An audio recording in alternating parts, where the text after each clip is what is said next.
Prezydent Stanów Zjednoczonych Donald Trump jest gotów rozpętać piekło w Iranie, jeśli Teheran nie zaakceptuje porozumienia kończącego wojnę na Bliskim Wschodzie.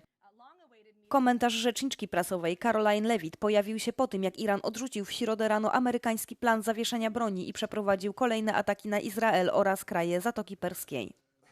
But if Iran fails to accept the reality of the current moment, if they fail to understand that they have been defeated militarily and will continue to be, President Trump will ensure they are hit harder than they have ever been hit before.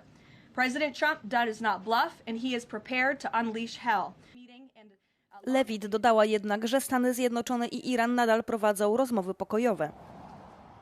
Tymczasem irańskie media zacytowały anonimowego urzędnika, który stwierdził, koniec wojny nastąpi wtedy, gdy Iran zadecyduje, że powinna się ona zakończyć, a nie wtedy, gdy Trump przewiduje jej zakończenie.